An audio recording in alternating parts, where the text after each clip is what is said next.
Well, hello everyone, Texie88 here and welcome to another video. And now we're taking a look at the ZX Spectrum computer game, The Rocky Horror Show. Published by CRL Group PLC in 1985. There were separate 48K and 128K versions made available. It's the latter we're looking at here, although I have played the 48K version previously. So let's have a look at this game and see what it's all about, huh?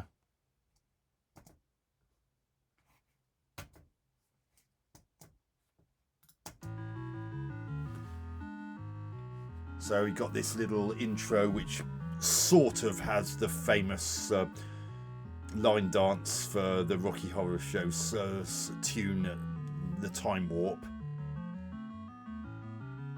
I say sort of because there are some bits which are a little bit different to what you might see people do at parties or whatever. Especially at this line here, there's the pelvic thrusting typically doesn't happen during those lines. So you can either press enter to start or 1 to repeat.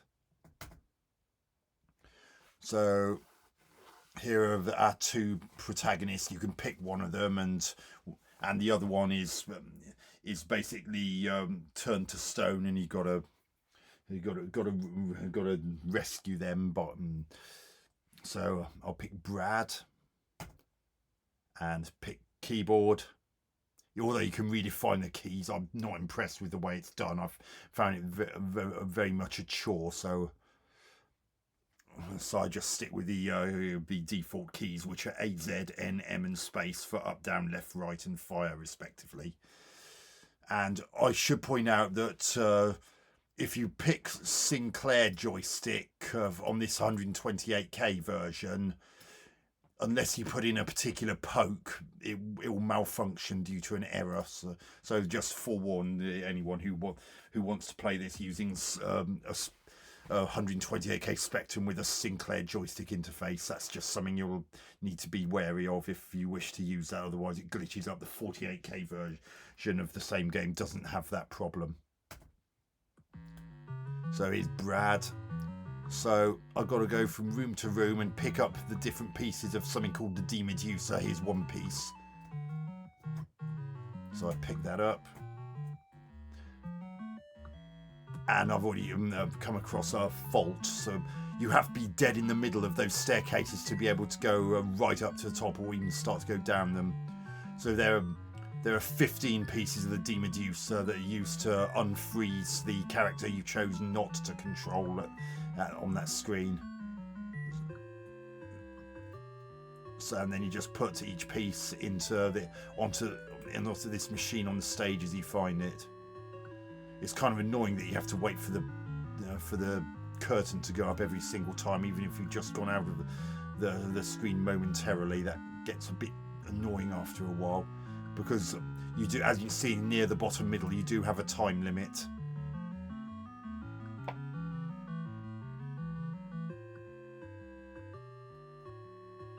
And as you can hear, you got that same rendition, AY chip rendition of the Time Warp going on in the background.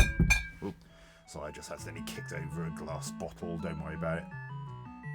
And here's one of the colourful characters.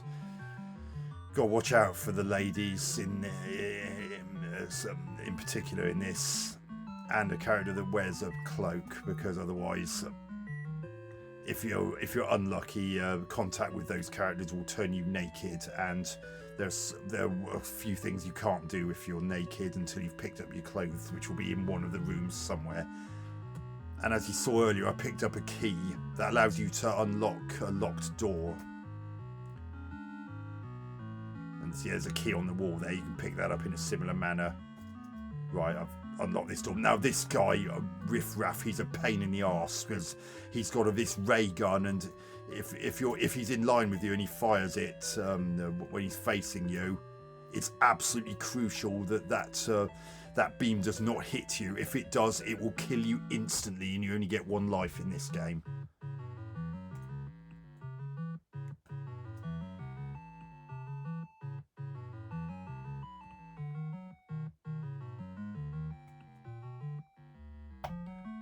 Now those two are so awkwardly positioned that they're holding each other on the spot.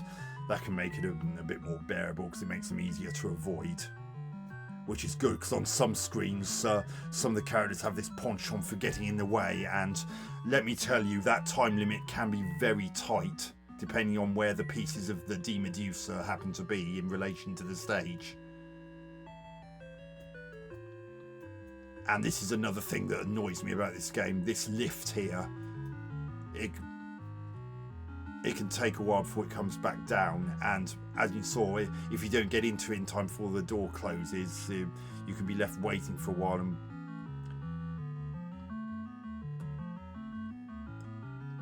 And now we're in another room. Now that room to the right is the same one where we saw Riff Raff, just to clarify. And here you have to go up to the top of these and get to the other side of this beam. And that highlights another problem I have with this game. The collision detection is often horrendous. If you look again, you can see that there was a gap between that beam and Brad, yet somehow the game thought the beam touched him and therefore killed him. I'm absolutely disgusted at how bad the hit detection is in this game. And unless someone knows something I don't, I can't skip this intro, so I've got to wait for this to finish playing again.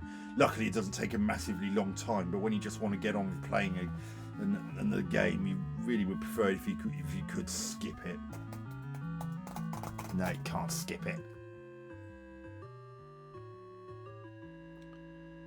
Get on with it.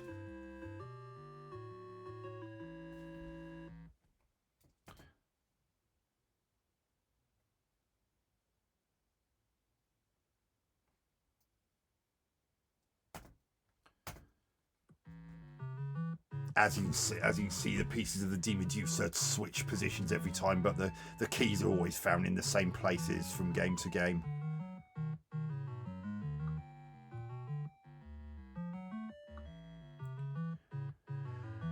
Now that you've seen those ladders I had to climb up in order to temporarily turn off those beams, that leads me to why it's such a problem if your character becomes naked. Because if one of those ladies or the guy in the cloak that I've mentioned, who we haven't seen yet, touches your character, if you're unlucky, then they'll completely strip you of the clothes and put them in one of the other rooms. And if that happens, one thing you cannot do is climb up those ladders, which means you can't get past the beams. So that's why it's such a pain in the arse if you're left with that. So obviously, I was very lucky there. Had that beam hit me, had Riff Raff's beam hit me, I would have been killed instantly. Good, it missed me that time.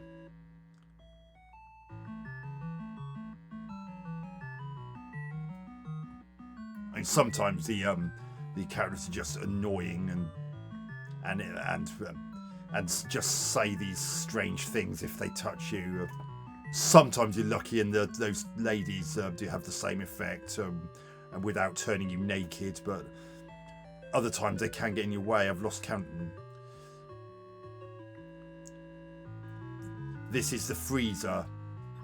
As you can see, there's a freezer temperature in the bottom left corner. It is possible to temporarily cause this biker to be stuck in there like he is now. Eventually it will thaw and he'll be able to ride about like we've seen happen in the previous run through.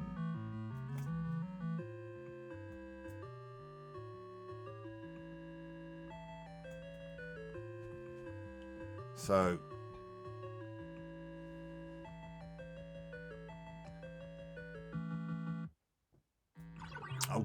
see, this one's on.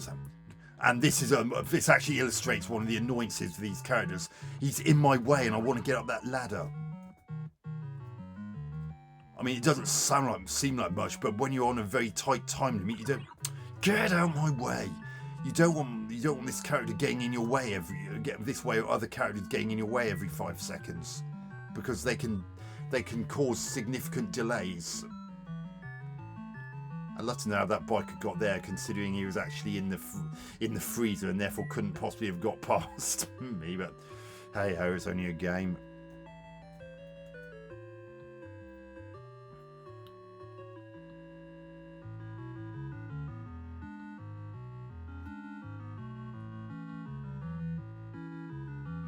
As you can see, whenever there are quite a few characters on the screen, it can cause slowdown.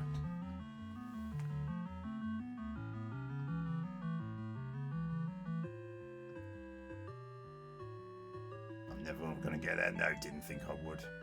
So now I've got to wait around for this lift to come back down. Well, I haven't got to. I could always go the long way, but given that I'm here, it'll actually take longer if I do that. And as I've said quite a few times, the time limit in this is very tight at the best of times. It doesn't, although it's not as quick as seconds, you'd be amazed at how much time it takes to do certain things. Oh, Riff Raff's here as well. I'm worried he's going to shoot me before I even have a chance to get out the lift. Oh, good, he's gone.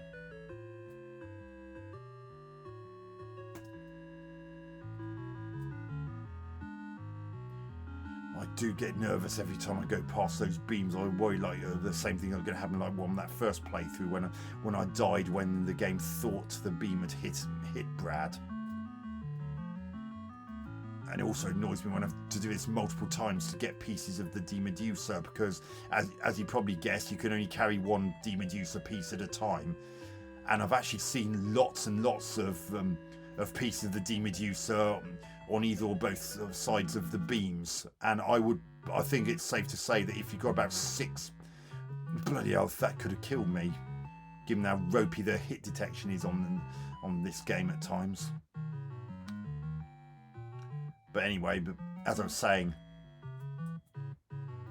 if you've got about 5 or 6 pieces either side of these beams, it's very unlikely you're going to be able to get all the pieces of the Demedusa onto that contraption on the stage in time before your time runs out, because it just takes too long to go up a ladder, turn the switch, get past it, and then have to go past it again not long afterwards once you've picked up a piece. And it's even more time consuming if you have to go past both of the beams in order to do it, because that basically means you have to go past 4 beams if you have to go past both of them just to get one of them.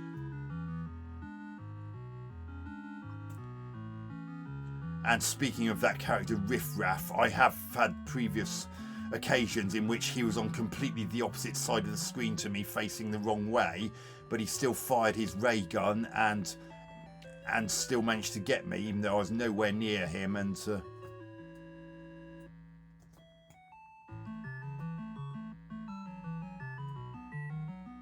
god, I'm gonna get this key.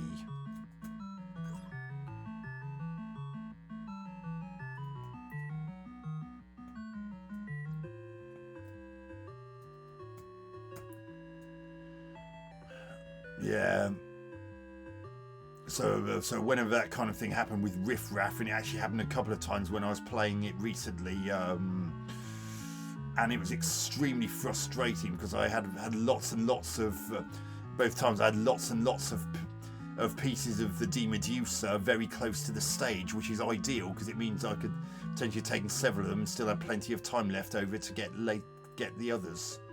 But because I got died even when I shouldn't have done, I wasn't a happy bunny.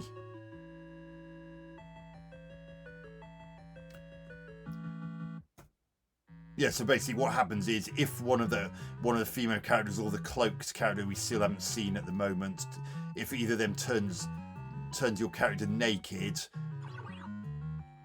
Oh, that's one of the... speak of the devil, I'm naked now. Because that was one of the female characters. So, as you can see, he's covering up his privates, so that's the reason he can't climb up the ladder while he's naked. So he's got to get his clothes. And I just saw my clothes on the floor in that room to the left of this one. But unfortunately, if you're carrying a piece of the Demedusa, you have to drop that off first, because you can't pick up your clothes if you're carrying a piece of the Demedusa. Which doesn't make an awful lot of sense to me, and it just makes the game even more annoying than it already is.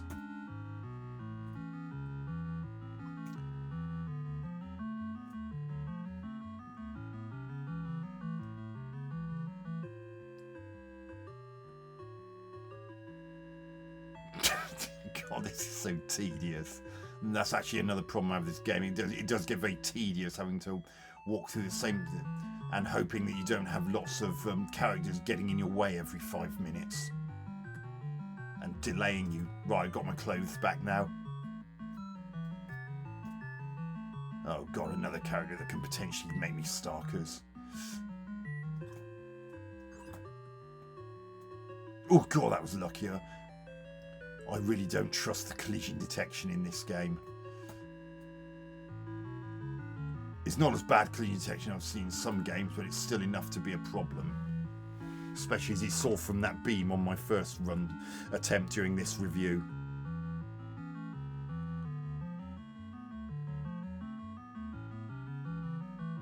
I don't know why the ladies walk backwards like that sometimes. But for some reason they do, but either way you still definitely don't want to be having anything to do with them if they're doing that, whether they're going forwards or backwards, because as you've seen they can cause you to be bereft of your clothes until you can find them again, and you just have to hope that your clothes are not on the opposite sides of the beam, because otherwise you'll never be able to get them. And we're waiting. So you know, I've lost over half my time already. And admittedly, I still haven't been in some of the rooms. Oh yeah, I've got that one to worry about.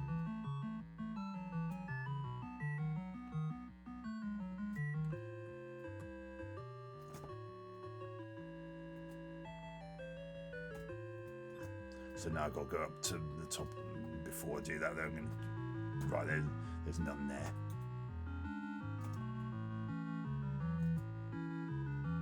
Oh God, not you again. Go away. Get in the lift. Thank you. I would not have been happy if I hadn't been able to get into that lift door before it closes, because it would have not only delayed me, but it would have potentially given me more of a chance of Riff Raff coming back in here and zapping me with his laser gun.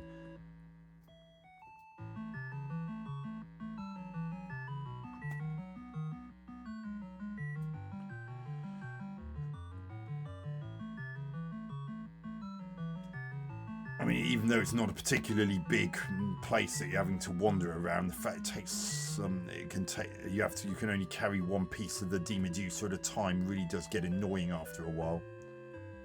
And you never know when you can suddenly go into a room and suddenly be face to face with an enemy and you get killed. Oh, here's that cloaked character I was telling you about earlier. He can make you naked if he touches you as well, so...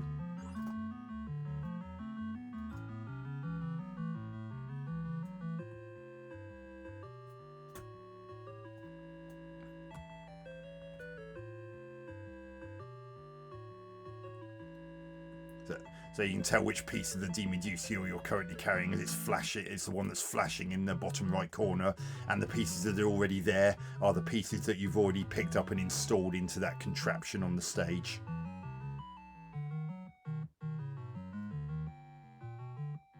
Because yeah, it can be very annoying if you go onto a new screen and there just suddenly happens to be a particularly problematic character like one of these ladies, who you go into the next screen and suddenly you find that she's right next to you and you're suddenly naked.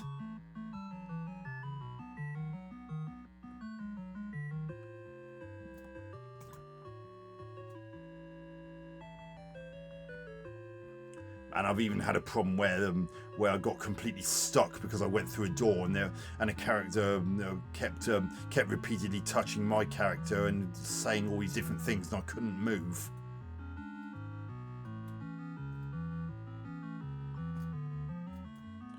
It really is annoying to have to wait for the blooming curtain every single time to open. Did it really have to have that curtain at all? I mean, was that really necessary?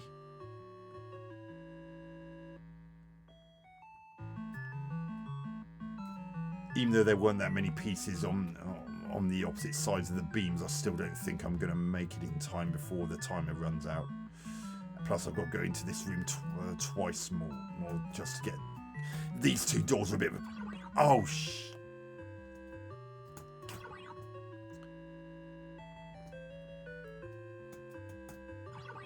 Oh, get away from the door. See, this is annoying. Will you buzz off? Or maybe you stop shooting people. They might like you.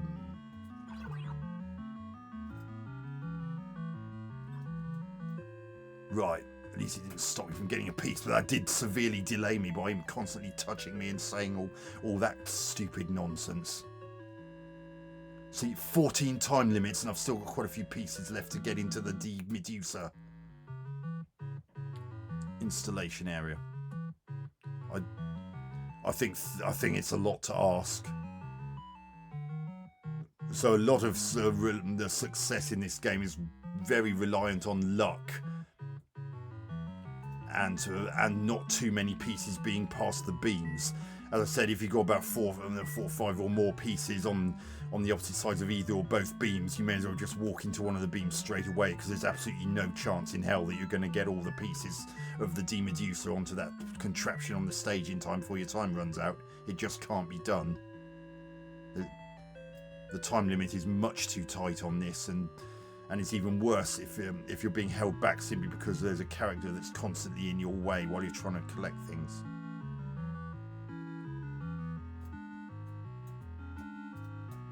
Go through the door! And that now that... Oh, God. Stop firing that gun. Don't you dare come up. Right, I don't have to go in that room anymore, but the trouble is... 7 time units, and I've still got 4 more pieces of after this one of the D-Medusa to get there. I'm pretty sure I'm not going to do it.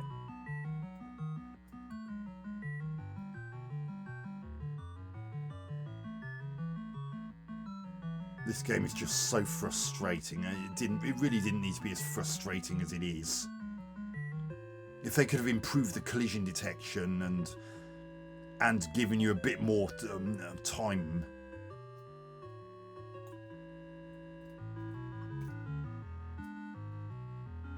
I mean, it's like you can literally only do it if you've got lots and lots of pieces not too far away from the stage. So you look, 2 time limits. There's no way I'm going to get 4 pieces of the D-Medusa back to the stage in time. It's just not possible.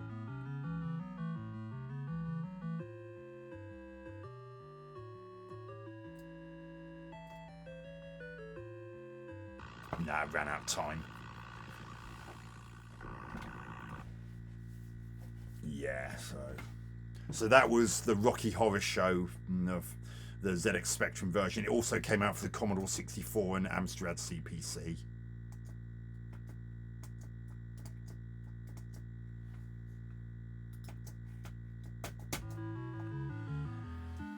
So yeah, it's really not a great game. It gets tedious, and the collision detection and other problems I've mentioned are more than a bit of a nightmare. Pun fully intended. Graphics, well, quite good considering the main gameplay area is monochrome, something which a lot of ZX Spectrum users are going to be used to. As I said before, that's the easiest way to guarantee that there's not going to be any attribute problems. The characters are distinctive enough that you can tell who they are. I mean, admittedly, the 2 ladies are essentially the same thing and have the same effect, so it doesn't really matter if you can't tell those 2 apart easily. Both of them seem to be just as annoying, and both of them seem to have a penchant for leaving your character bereft of their clothes until they can find them in a heap on the floor.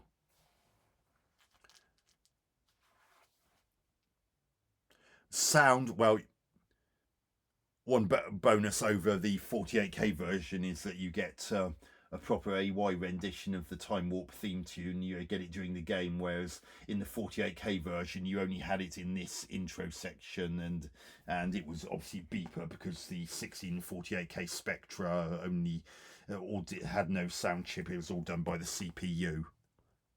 Although there was no way this was going to fit into 16K, the 48K had to make do with beeper.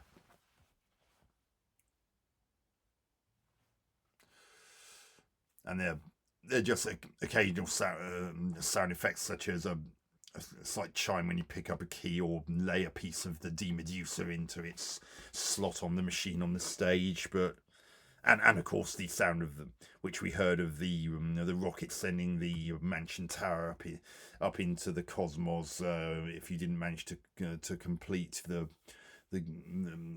demeducer machine in time. And good luck trying to do that with that tight time limit and the annoyances. Gameplay. This is where the game really falls down.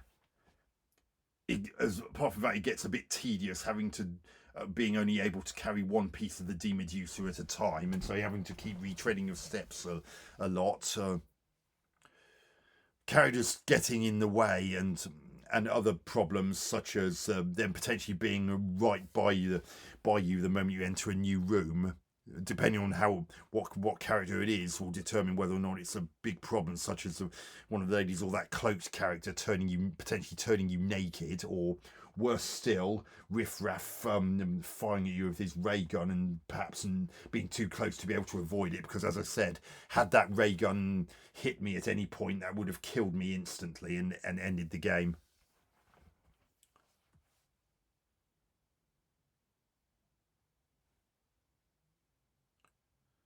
But above all, the biggest problems are the time limit being too tight and it being over reliant on luck as to where the demeducer pieces are in relation to the stage, determining how realistic it is that you can get all 15 pieces of it to the stage in time before that timer expires. And coupled with the collision detection, particularly on those beams, where it's nerve-wracking every time you have to turn one of them off, because you've only just got enough time to quickly get past, and even then you have to hope you don't get stopped by either clipping the edges of the ladder, which potentially slows you down enough to cause you to not be able to get past before the beam reactivates, or worse still, a character potentially hanging around at the bottom of a ladder, repeatedly getting in your way and preventing you from being able to even get off the ladder in the first place. So that tight time limit, collision detection, and the annoyances of the characters and other such things mean that this game's just too frustrating for me to really recommend, even if you're a fan of the original stage show or the film or whatever.